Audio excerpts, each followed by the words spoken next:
this is Daniela Cambone, and we're about to begin our coverage from the PDAC, the world's largest mining conference. But before we get to our segment today, I want to tell you about one of our most beloved guests, Rick Rule. It's no secret, he's one of my favorite people in the natural resource investment sector.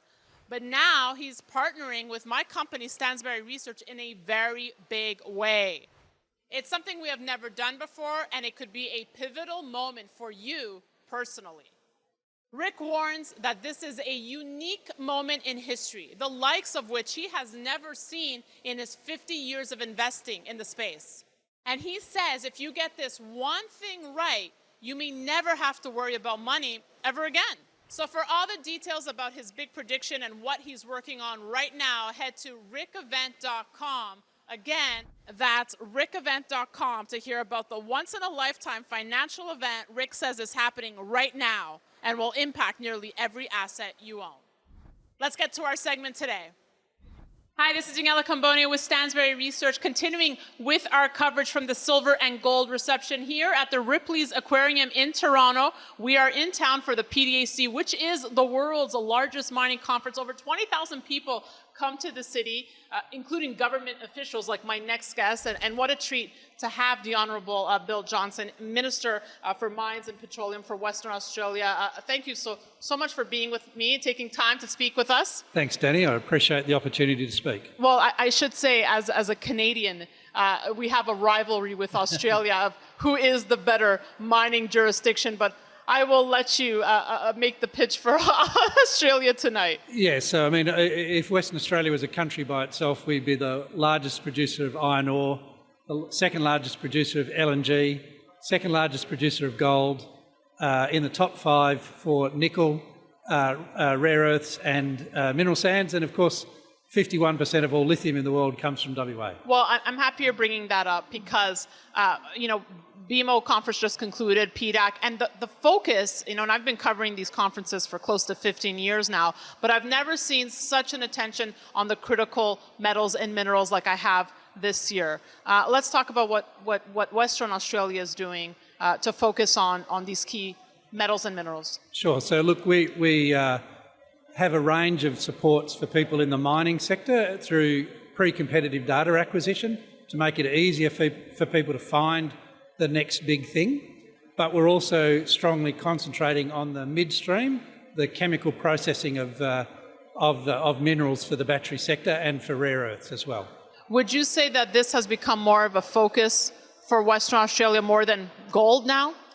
Look, gold is enormously important in Western Australia, and we're very proud of our strong gold story, but it's great to see these other materials rising up the support and getting much more attention, particularly in lithium, but also in nickel and rare earths as well. So what is Western Australia doing to support the mining of these metals and minerals, and what's being allocated to really encourage this sector? So we have support for the exploration sector. It's quite strong through the exploration incentive scheme that encourages exploration in Western Australia. That's why we've had our best year ever, $2.6 billion of exploration over the last 12 months in Western Australia. We have a concentration on pre-competitive data so that people can target their projects more carefully through that pre-competitive, freely available data that our agency puts up. And then, we have a stable regulatory environment, very friendly for international investors, like Canada, with a long-term stable regime for investment. Can you help give us some insights of how relations are with China? We know they've been shaking in the past. Where does it stand now in terms of mining investment? So, the national government in Australia controls the international investment, and they make their own decisions about what they believe is in the national interest. But we're very strongly partnered with China in a range of metals, and we're very pleased to see continuing investment in the mining sector in Western Australia. We've recently had Rio Tinto partner with Baowu Steel on a major new iron ore province that'll see mining continue for many, many years of iron ore in Western Australia. So, we think we've still got strong relationships with China. We see them as an important partner, and they're our major customer. I guess just final thoughts. Like I said, we're at the PDAC. It's the world's largest mining conference. We're at this incredible event tonight. You've obviously been in a lot of meetings, having many conversations, and as the flag bearer for Western Australia, I mean, what's your message here, and what would you really like to accomplish? Well, look, PDAC's been amazing. I've never been to an event this large before. I've been to many international mining conferences, but my first visit to PDAC, so it's been a really tremendous ability to engage with people here. My message is that, firstly, Western Australia is a stable environment that you can know that you can invest and get a return on your investment, that we want to support exploration, and that we're a good location for the processing of battery minerals and rare earths. And we're very pleased with the level of success we've had in that area, but we'd like to build more.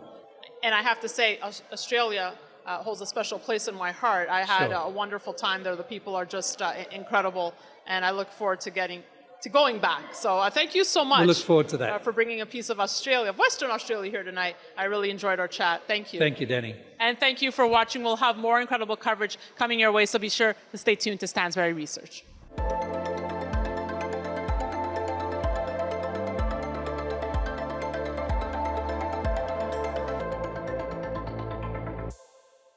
Opinions expressed on this program are solely those of the contributor and do not necessarily reflect the opinions of Stansberry Research, its parent company, or affiliates.